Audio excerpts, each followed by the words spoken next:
Shalom, puji Tuhan. Bapak Ibu Saudaraku, bertemu kembali dengan LOB Ministry di dalam pujian penyembahan kita kepada Tuhan. Sebab itu mari kita siapkan hati kita agungkan Allah kita. Haleluya, kita naikkan pujiannya.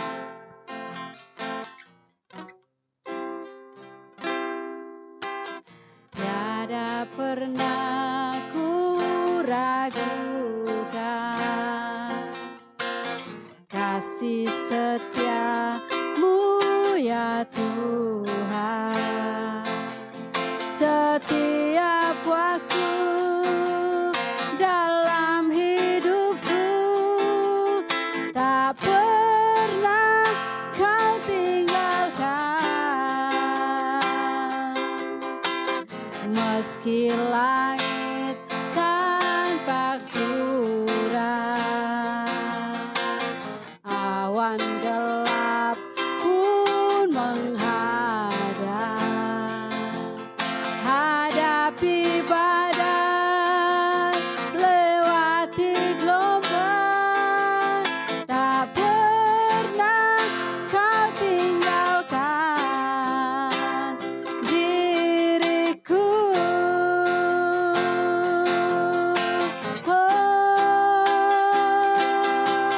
Walau seribu rebah di sisiku,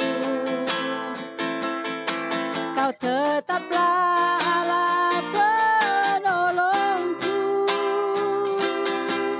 Walau 10.000 rebah di kananku, takkan ku goyah, sebab Yesus sertaku.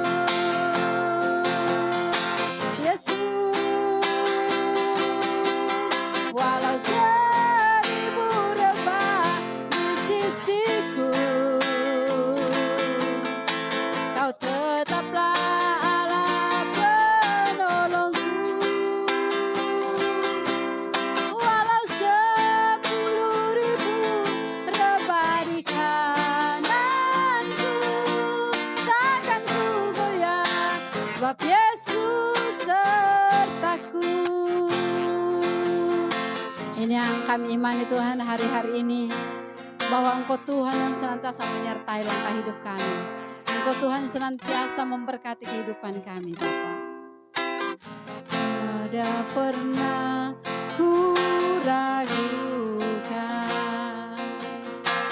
kasih setiamu ya Tuhan. Setiap waktu dalam hidupku tak pernah kau tinggalkan. Meski langit tanpa surah, awan gelap pun menghadap,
Karalaba karalaba karalaba karalaba. Kiaralaba karalaba. Kiaralaba karalaba karalaba. Tiada yang seperti Engkau ya Tuhan. Haleluya. Tiada yang seperti Engkau, begitu mengasihiku. Kau Tuhan sanggup menjawab semua seru doaku. Tiada yang seperti Engkau, begitu mengasihiku. Kau Tuhan sanggup melawan seluruh kehidupanku. Aku percaya Tuhanku ajaib. Kau turun tangan memulihkanku, dan aku percaya Tuhanku dahsyat. Kau turun tangan memberkatiku. Aku percaya Tuhanku ajaib. Kau turun tangan memulihkanku. Aku percaya Tuhanku dahsyat. Kau turun tangan memberkatiku lagi. Aku percaya Tuhanku ajaib. Kau turun tangan memulihkanku, dan aku percaya Tuhanku dahsyat. Kau turun tangan memberkatiku. Kau turun tangan memberkatiku. Kau turun tangan memulihkan, memulihkanku.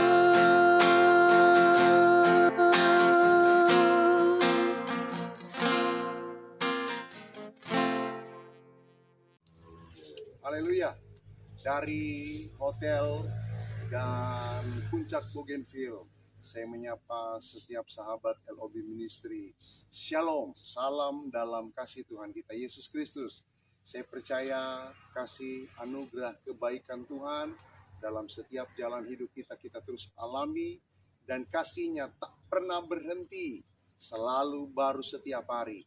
Itu menjadi janji firman Allah bagi kita, sehingga hari ini kita boleh bersama-sama berjumpa dalam ibadah bersama-sama dengan LOB Ministry. Sebelum kita akan merenungkan firman Allah, mari kita berdoa. Kami bersyukur Tuhan untuk pertolongan, kasih, dan anugerah Tuhan bagi kami hari ini. Kami boleh ada sebagaimana kami ada, kami percaya semua hanya karena perbuatan baik Tuhan. Karena itu kami akan beribadah kepada Tuhan. Kami memuji, kami memuliakan, kami menyembah sebagai ucapan syukur kami kepada Tuhan.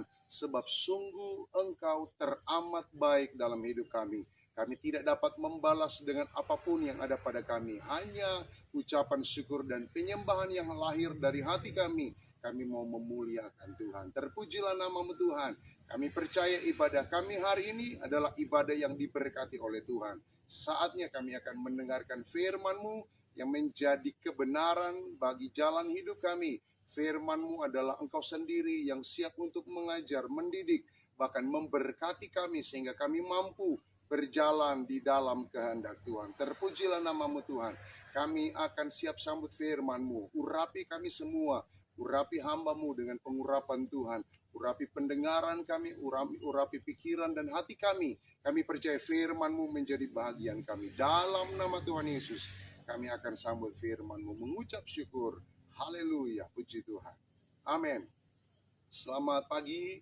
Saya menyapa setiap sahabat LOB Ministry. Hari ini kita bersyukur atas pertolongan Tuhan, untuk kasih Tuhan yang tetap kita rasakan sampai hari ini. Puji Tuhan.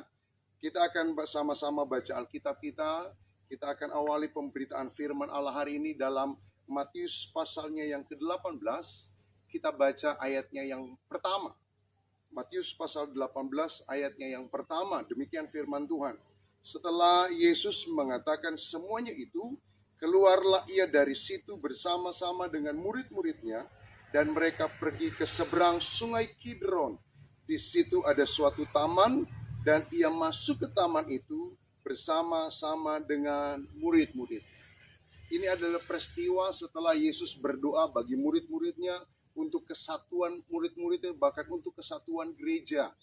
Lalu kemudian dalam pasalnya yang ke-18 menjelang proses penyalipan Yesus, ada sebuah saat di mana Yesus membawa murid-muridnya melewati lembah Kidron dan menuju ke Taman Getsemani, di mana di taman itu pada akhirnya Yesus akan ditangkap, diserahkan, lalu melewati proses sampai Yesus disalib.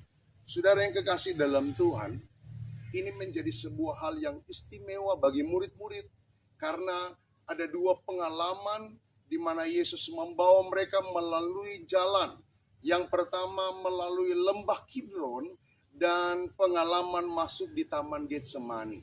Sebagai anak-anak Tuhan, Yesus pun, Allah pun kadangkala membawa kita melalui pengalaman yang sama.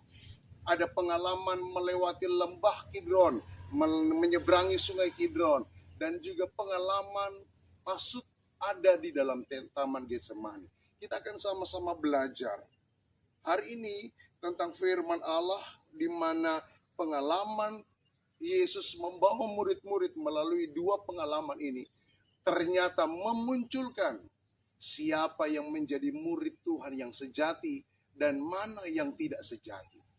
Dan tentu juga pengalaman ini menjadi bahagian kehidupan kita sebagai orang percaya, di mana Tuhan mau kita menjadi anak Tuhan yang sejati, yang benar-benar hidup kita bertumbuh di dalam iman, dalam kesetiaan dan ketaatan kita kepada Tuhan.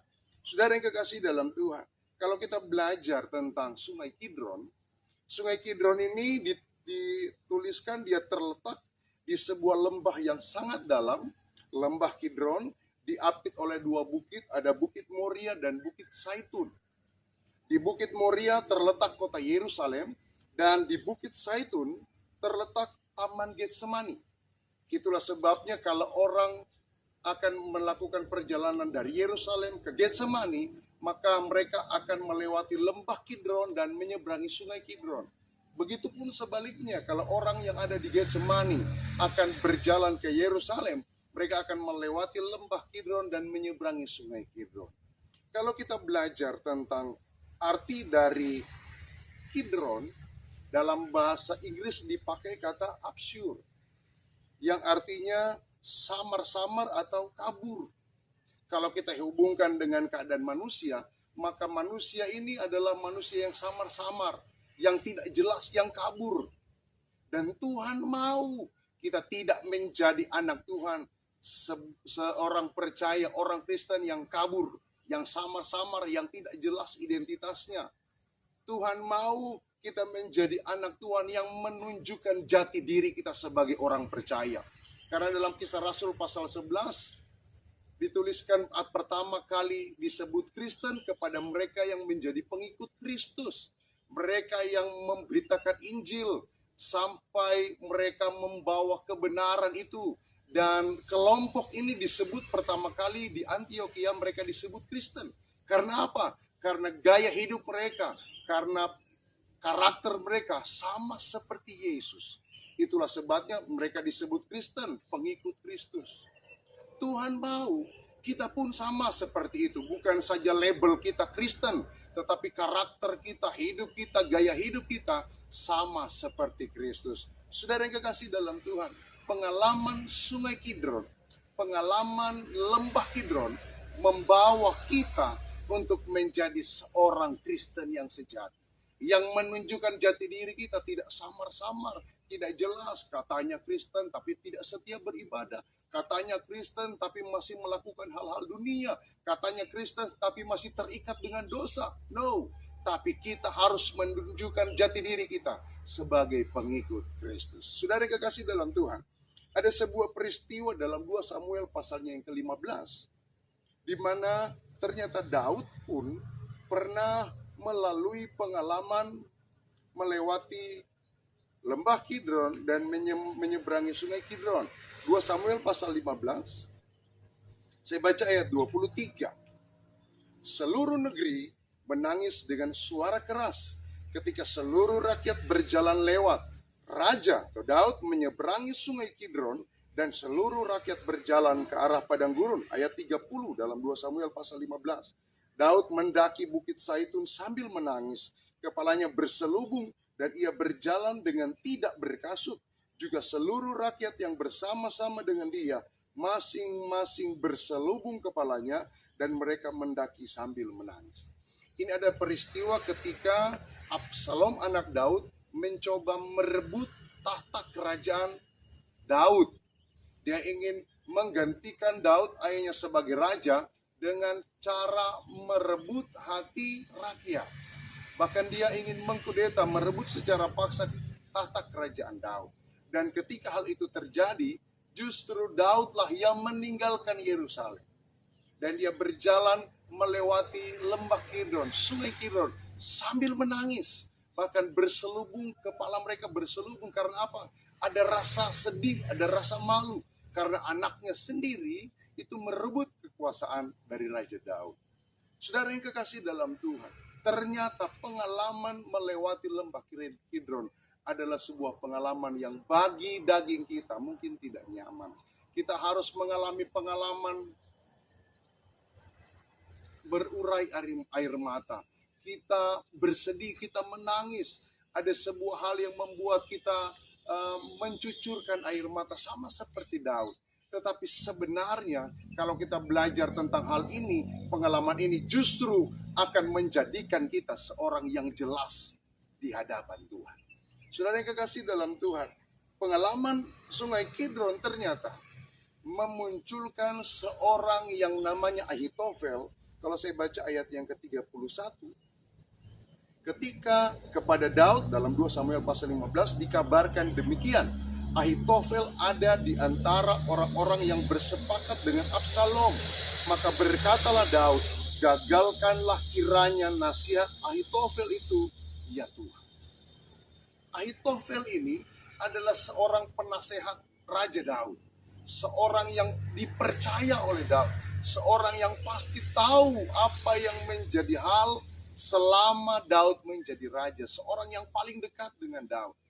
Sehingga semua yang dihadapi oleh Daud, nah Ahitofel tahu, bahkan dia menjadi seorang penasehat.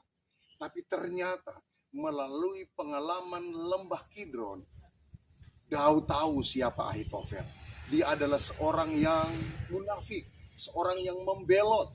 Ternyata selama ini dia melayani Raja Daud sebagai penasehat itu tidak dengan sepenuh hati. Sebab pada akhirnya dia lebih memilih atau membela Absalom anak Daud dan memihak kepada Absalom daripada kepada Daud. Saudara yang kekasih dalam Tuhan, kadangkala pengalaman Lembah Kidron diizinkan Tuhan kita alami untuk menunjukkan siapa di antara kita atau di sekeliling kita yang benar-benar menjadi seorang yang ada dalam segala hal yang kita alami. Jangan tidak menjadi seorang yang hanya memanfaatkan kita. Teman-teman atau sahabat, saudara, kadangkala waktu kita senang, banyak orang yang bersama-sama dengan kita. Tetapi ketika kita waktu mengalami kesusahan, ternyata disitulah kita dapat melihat mana seorang yang benar-benar ada di sisi kita, di samping kita, ketika kita mengalami pengalaman Lembah Kidron. Sehingga Daud tahu ternyata Ahitofel ini adalah seorang yang tidak setia kepada Daud. Sehingga pada saat itu Daud berdoa kepada Tuhan, biar Tuhan menggagalkan setiap apa yang menjadi maksud Ahitofel dalam nasihatnya kepada Absalom. Saudara yang kekasih dalam Tuhan, hal ini juga membuktikan bahwa Daud karakternya teruji. Dia tidak berdoa kepada Tuhan untuk menghukum Ahitofel ataupun dia menyuruh Abisai, seorang pengawal dari raja yang setia, untuk mencari dan membunuh Ahitofel. Tidak. Tetapi ada sebuah rasa mampu untuk mengampuni. Daud tidak sakit hati, Daud tidak dendam kepada Ahitofel, walaupun dia seorang yang tidak setia kepada Daud. Tapi disinilah karakter sebagai anak Tuhan itu muncul dalam pribadi Daud. Bahwa kita harus menjadi orang yang tidak menyimpan dendam. Sekalipun orang menyakiti kita, sekalipun orang mungkin meninggalkan kita waktu kita susah, tapi kita percaya bahwa Tuhan tidak pernah membiarkan dan meninggalkan kita. Dalam pengalaman Sungai Kidron juga memunculkan seorang yang namanya Yudas, yang ternyata selama bersama-sama dengan Yesus bukan menjadi seorang yang benar-benar setia, tapi justru hanya karena materi. Dia justru menjual Yesus sehingga Yesus ditangkap, dan pada akhirnya proses penyaliban itu terjadi. Walaupun ini adalah rencana Tuhan memang bagi keselamatan umat manusia, tetapi di sini kita melihat bahwa ternyata Yudas bukanlah murid yang benar-benar memiliki identitas yang sejati sebagai pengikut Kristus.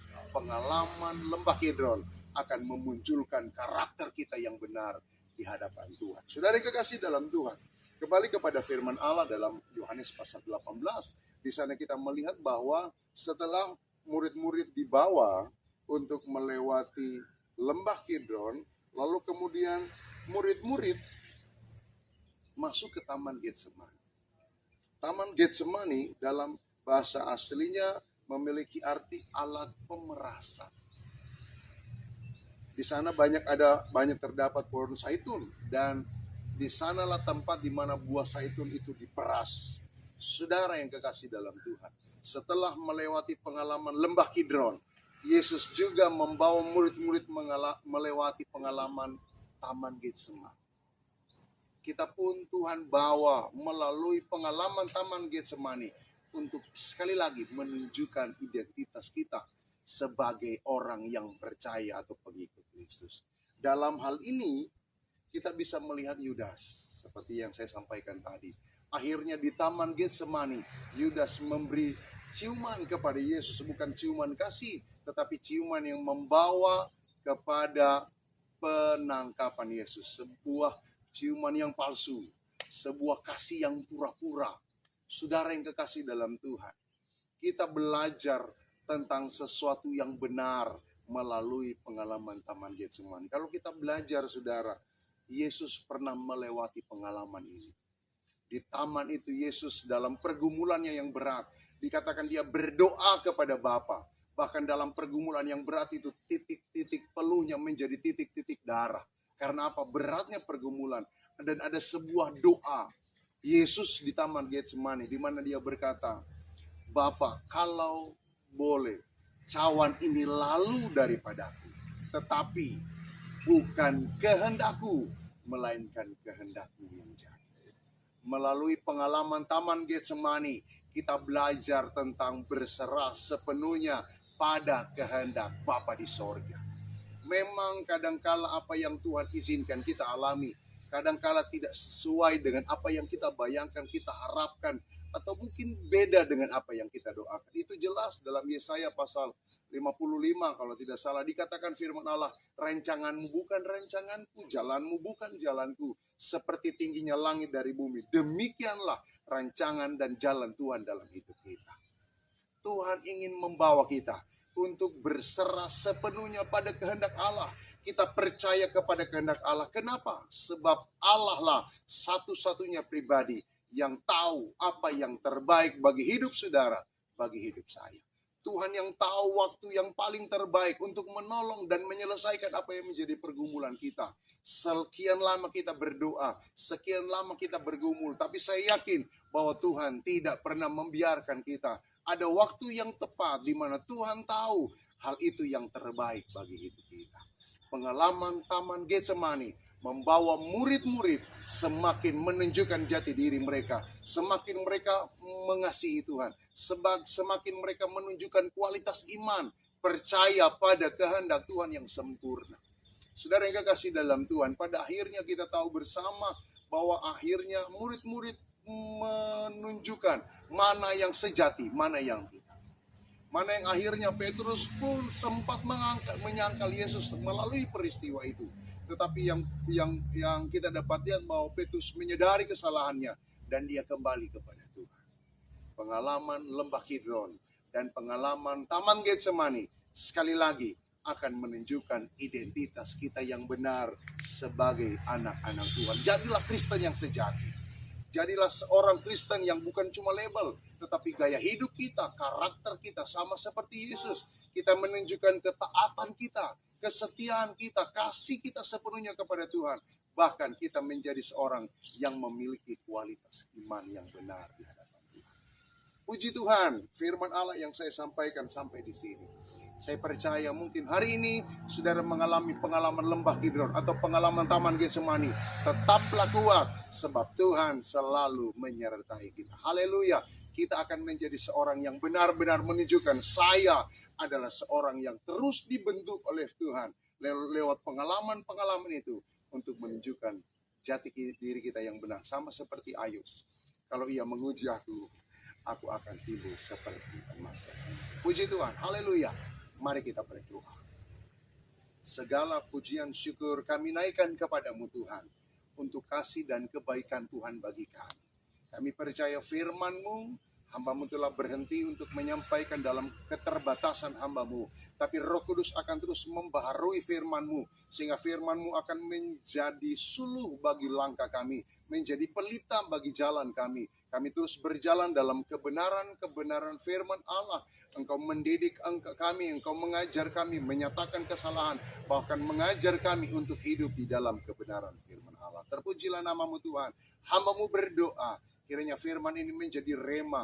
Hamba-Mu berhenti menyampaikan firman, tapi Roh Kudus terus membaharui firman Allah. Sehingga firman tidak menjadi logos saja, tetapi menjadi rema yang mengubahkan hidup kami dan menjadi gaya hidup kami. Hamba-Mu berdoa untuk setiap sahabat LOB Ministry, Tuhan berkati dimanapun kami berada. Setiap yang menyaksikan dan mendengarkan siaran firman Allah dan ibadah ini, semua kami diberkati oleh Tuhan.